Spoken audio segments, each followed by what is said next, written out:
If you need help turning your leads and prospects into sales with proven techniques, I'm going to cover that in this video. I'm going to start with giving you the 5 things that you need to look at, and you can actually implement these 5 things today. So take out a notepad if you need to. Then I'm going to tell you the 3 tools that you need in order to make this happen. And finally, I'm going to give you the over the shoulder in my system of an example of this exact setup. If you don't know me, I'm the real Robin Williams. Welcome to this video. Now, the first thing I'm going to talk to you about is very simple. You want to make things plain. You want to make things simple in your business, in your entire marketing process. You want to make things simple for the person so that they are not overwhelmed by your content. They're not overwhelmed by what you want them to do. They see clarity in what it is that you're trying to get them to do. Meaning, if you are marketing on social media, that next step need to be clear. If you are marketing on YouTube, you need to have a clear focus, and you need to make it a simple decision for them. You don't want to give them too many options to take. You don't want to say, if you want to make more money, go here. But also, if you want to make more money and lose weight, go here. You want to make it as targeted as possible for that person and as plain Jane as possible. And sometimes that's hard for us to do, because if you're like me, you have so much value to give. You have so much excitement about your products and services. Sometimes you want to give it all up front. But if you do things right the first exposure with that prospect, you'll have the opportunity to expose them to more of your things later. You also want to focus on getting them on your list. This is the second thing I'm bringing up, mainly because a lot of times people offer their products and services and that's it. They don't offer something free so that that person could opt into their list. And this is crucial because only about 1 or 2% of people who see your sales pages and things like that will ever buy from you in the first place. So it is important that your focus is not the sale up front. Can you get sales up front? Yes, you can, but you do not want your focus to be sales up front, because if that person, well, most of the people will decide not to buy, but the people who decide not to buy, that could be a potential customer for you later. They most likely won't see your content again. And depending on the platform, they may not ever think of you ever again. So if I'm on a platform like Facebook using my personal profile, they may see me over and over again. But if I'm on YouTube and they ran across my YouTube video, they might not ever see me again. So I'll give you an example of this process here shortly. But the next step, it seems obvious, but it's missed so many times in marketing and in business. You want to make sure you keep the focus on why that person opted in the first place. In fact, you want to make sure you have a message to market match throughout your entire process. So if you're marketing for one thing on your Facebook wall, your Facebook profile, your Instagram, you want to make sure by the end of the day, if they get an email or even if they get the product offer, you want to make sure that it all is congruent. And this mark is missed so many times, it's not even funny. So another thing is, I realize even for me, sometimes our products are similar to our initial offer and it doesn't quite hit the mark, right? So for instance, I market a goal app, I market a funnel builder tool, I market training, and each of these things are perfect for my ideal customer. But if I'm marketing, say for instance, in this video, I'm trying to help you get leads and transfer them or convert them into sales, the best product I could probably offer you is my marketing training. Even though a goal app might be fitting, even though I know that you'll need a funnel builder as well, but my ultimate targeted message will be how to turn your leads into sales. And so it will probably benefit me to show you how to do that versus, hey, you want to buy my Go app too? So when you start to get your prospect in front of your message and they opt in, you want to make sure that you continue showing them stuff that they opted in for as long as possible. Now, for instance, I have a list. If you opt into my list, you will get very similar offers, which is cool by me, but you will also get some emails that are congruent with what you wanted to see in the first place, which is more sales from your prospects. The next thing is something that is missed a lot, is that you want to tell people exactly what to do next without sacrificing that simplicity and that clarity that we first talked about.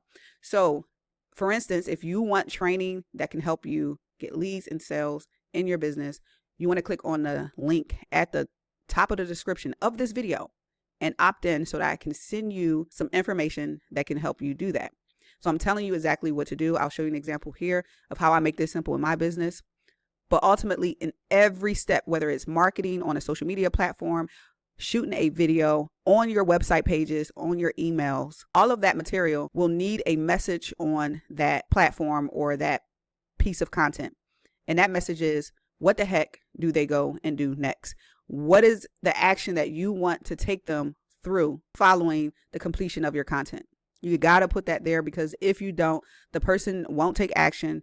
The person won't know what to do. In fact, even though I'm a marketer, I see this in myself. I read a lot of content and I'm like, wow, that's a great piece of content. I would love to know how to do this. And it has no call to action on help on how to do what that person was showing off in the first place. It is real, even for those who are used to marketing messages. Sometimes we're like, oh, let me go to the next post, because they didn't add a call to action. Contact me to get this free video on how I did XYZ. So you always want to tell people what to do next. It doesn't have to be a call to action to buy your stuff, because you don't want people to get bored or feel like they're being oversold. It could be simple, like comment and subscribe on this YouTube video, right? Something I fail to do. A lot of times I use the little dings and the pop-ups to help me do that. And the only reason why I do it is because most people won't do it if you don't add. So if you're watching this video, give me a like, comment, and subscribe. The final thing I want to point out is something that is gold and underutilized, but we get that your product is all great. We get that people might lose weight taking your products. We get that people might transform their lives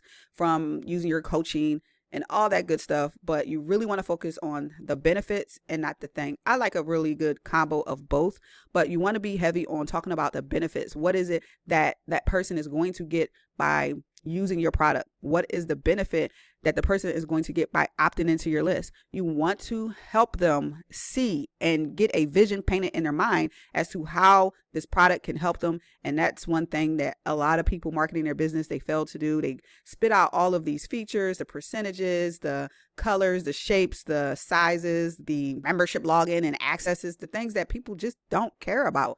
And so what they care about is the thing that's going to help them transform to their desired vision. Whatever it is that they're desiring to get from your products, you want to paint the picture. A person doesn't want to lose weight. They want to look really great for their man or their woman. A person doesn't want to look great. They want to be there in their golden years for their grandchildren. A person doesn't just want to lose weight. They want to get up and live life without going through the pains and aches and even the embarrassment of having their clothes fit a little bit too tight, right? You want to paint the picture. So now that you have some things that you can implement in your business right now, I'm not exactly sure what you have going on in your business. I'm going to tell you the tools that you need in order to get this off the ground. And it's real simple. You don't need a whole bunch of stuff. You need a autoresponder. And this is basically for your follow-up. One of the steps I told you to do is to make sure you're building a list. So if you have no idea what I'm talking about, you're probably not doing this. And so I highly recommend that you research autoresponders for your business. I recommend GetResponse and Aweber, and those are affiliate marketing friendly. However, you may not want those type of autoresponders. There are so many out there, some top autoresponders that you can actually dive into, but you need an autoresponder for the follow-up, because remember when I said about 1 to 2% of people who come to your page will not buy? They won't buy then, but they may buy on the follow-up. About 80 to 90% of the sales that you could get on your websites using your pages and things like that are within that follow-up, right? So within the first and 13th follow-up could be 80 to 90% of the sales that you're missing. So you want to make sure you have the follow-up, and then you need to get them on the list. How do you get them on the list in the first place? You use a funnel builder, okay? You use a funnel builder to where you can create your lead magnets. You can put the offer for your newsletter. You can literally create hundreds and hundreds, maybe even thousands of links all over the internet that will allow people to opt into your websites to start getting exposure, and you don't have to be there to explain it. Kind of like this video. I do not have to physically be here right in the moment, even though it may feel like I'm here right here with you in the moment, but I don't have to be here for you to get this content. I don't have to be here for you to opt into my list. So you need a funnel builder tool. And finally, those two things that I mentioned, I don't know what they do to people's brains, but I've started off this way to where I thought all I needed was the tools and people were going to come buy my stuff. And I messed around and found out that that's not the case. So when you get these tools in place, it doesn't mean that you're going to automatically start getting leads and getting sales online. You still have to know how to drive traffic. So the third thing that most people leave out, they just sit their website out there on the internet and wondering why ain't nobody buying my stuff. It's because they're not seeing it in the first place. And you need to have the right training to drive the right traffic to those pages, which is your funnel builder, to different pages out there on the internet. We call them well-placed links, so that they can opt in and then start getting exposure. They'll start getting the follow-ups. They'll start getting the benefits of the thing that you want to sell to them. And then over time, you have a certain percentage of those people that will buy your products. You focus on building that relationship. I'm going to go over and give you a small example of what it is that I'm talking about so you can have a visual of all of this. So I started to give you an example of something else, and it is very similar to this, but at the top of the description of this video, you can click on this link and find this exact page that I'm showing you right here. And it's the exact formula, the exact principles that I laid out for you in this video. And so all it is a way for you to learn how to get more leads and convert those leads into sales, into happily paying customers. So if you want, you can click on that link now, and basically you can opt in, put your name and email. But remember some of the principles I told you, right? I said, make it simple. I don't have a whole bunch of stuff on this page. You don't always have to have so little on a page for people to opt in. However, sometimes the less the better, and sometimes you can have a little bit more on there, but the principle is make it simple. So put your name, email, and submit. And then once you submit, it's going to go into that next tool I was telling you about, which is the Autoresponder. And so all I did was set up an email there so that you can receive your first email. It's called a follow-up email. And whether you get distracted on this YouTube video or not, you'll get that email. Make sure you go open my stuff, y'all. So open that email. I think this one is it here. This is a very small list so far, but basically you'll get the email and you'll be able to click on that video to watch the video to learn how you can start converting your leads and prospects into sales. So you see how all of this is linking together. And then from there, I can add more follow-ups, or I can send what I call broadcasts. So anytime I want to send an email out to you, I can send an email out to you for free trainings, for offers, just to build a relationship with you and share some of my stories. But right now, this is so much better than leaving your folks on social media platforms and leaving it up to the algorithms to hopefully have you pop up in their face again. And the reason why I was able to set this stuff up is that final tool that I told you about, which is the training, the same platform that I use, you'll be introduced to once you opt in. But ultimately, I use all three of these things to help me start getting leads and sales online. And I'm pretty sure it'll work for you as well. Thanks for watching this video. I'll see you on the top.